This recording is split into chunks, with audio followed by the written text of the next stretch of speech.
Brother మీకు ఒక మాట, ఇంత ఇంపార్టెంట్ ఇష్యూ చెప్తే నువ్వు దేవుడు దయ్యం అనబడుతుంది. ఇప్పుడు ప్రస్తుతం మాకు తెలంగాణకు పట్టిన దయ్యం మాత్రం రేవంత్ రెడ్డి. ఆ రేవంత్ రెడ్డి అనే దయ్యాన్ని ఎట్లా వదిలించాలా అనేది మా తాపత్రయం. ఇంకేమన్నా తొందరపడ అంత యాంగ్జైటీ ఎందుకు, అంత టెన్షన్ ఎందుకు, అంత హడావుడు ఎందుకు? నేను చెప్పేది ఏమంటే తెలంగాణకు పట్టిన శని కాంగ్రెస్సు, తెలంగాణకు పట్టిన దయ్యం రేవంత్ రెడ్డి. ఇప్పుడు ఆ దయ్యాన్ని శనిని ఎట్లా వదిలించాలనేది మా టార్గెట్. ఇక మీరు చెప్పే టెన్షన్ ఎందుకే అంతగానో మాట్లాడినారా, ఎందుకు అంత ఎగబడుతున్నావు? నేను అనేది ఏమంటే మీరు ఒకటి గుర్తుపెట్టుకోండి, లోక్సభ ఎన్నికలకు ముందు మేము పార్లమెంటు నియోజకవర్గాల వారీగా సమావేశాలు పెట్టాం, సమీక్షా సమావేశాలు. ఇక్కడ అసెంబ్లీలో ఓడిపోయాము, ఎట్లా ముందుకు పోవాలని చెప్పి దాదాపు 17 రోజుల పాటు మీరందరూ చూశారు. ఇక్కడే వేల మంది కార్యకర్తలతో కూర్చొని దాదాపు 7, 8, 9, 10 గంటలు వారితో చర్చించాం. ఆ ప్రాసెస్లో చాలామంది డైరెక్ట్గా మైకులో మాట్లాడిన వాళ్ళు ఉన్నారు, కొంతమంది చిట్టీల మీద రాసిచ్చిన వాళ్ళు ఉన్నారు, కొంతమంది కేసీఆర్ గారికి ఉత్తరం అందించండి అని చెప్పి ఉత్తరాలు ఇచ్చిన వాళ్ళు ఉన్నారు. కాబట్టి మా పార్టీలో we encourage open culture, democracy కాబట్టి, డెమోక్రాటిక్ పార్టీ కాబట్టి, ప్రజాస్వామిక స్ఫూర్తి ఉన్న పార్టీ కాబట్టి మా పార్టీ అధ్యక్షుల వారికి ఎవరైనా సూచనలు చేయాలనుకుంటే ఉత్తరాలు రాయొచ్చు.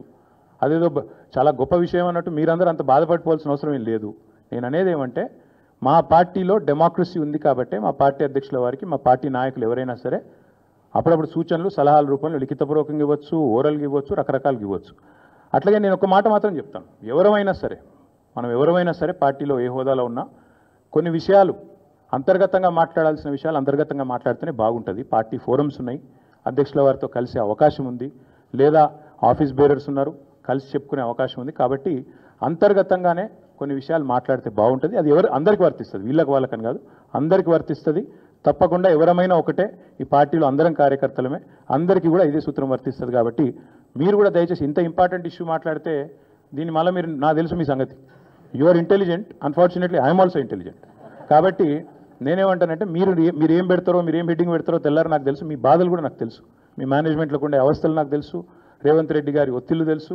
కాబట్టి నేను ఎక్కువ చెప్పను, ఒకటి మాత్రం చెప్తాను, మా పార్టీలో డెమోక్రసీ ఉంది, మా పార్టీలో సలహాలు సూచనలు ఎవరైనా ఇవ్వచ్చు, ఎట్లా అయినా ఇవ్వచ్చు. గతంలో పార్లమెంట్ సమావేశాల సందర్భంగా లేఖలు వచ్చినాయి, సూచనలు వచ్చాయి, అట్లా వచ్చినప్పుడు వాటిని ప్రజాస్వామికంగా స్వీకరిస్తాం. థ్యాంక్ యూ, మీ అందరికీ థ్యాంక్ యూ. నేషనల్ హెరాల్డ్ విషయంలో ఏమైనా అడగదలుచుకుంటే బ్యాక్ టీవీ కానీ ఇంకో టీవీ కానీ అడగచ్చు. నేషనల్ హెరాల్డ్ విషయంలో ఏమైనా మాట్లాడదలుచుకుంటే మాట్లాడండి, చెప్తాను. మిగతా విషయాలు ఆల్రెడీ నేను చెప్పాను, అంతకంటే ఎక్కువ చెప్పాల్సిన అవసరం. నేషనల్ హెరాల్డ్ విషయంలో, యంగ్ ఇండియా విషయంలో, మీ కుంభకోణం విషయంలో మీకు ఏమైనా అడగదలుచుకుంటే అడగండి. ఓకే, అన్ని పార్టీలో ఉంటారు, రేవంత్ రెడ్డి కోవట్లు ఉంటే ఉండొచ్చు, ఏముంది అందులో.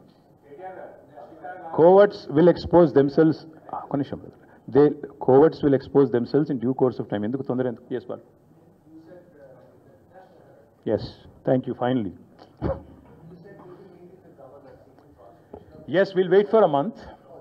We'll wait for a month. Let's see if the Enforcement Directorate or Government of India will actually move, because this is a serious matter where already the leader of opposition of the country, Lok Sabha floor leader, or not floor leader but opposition leader, has been named.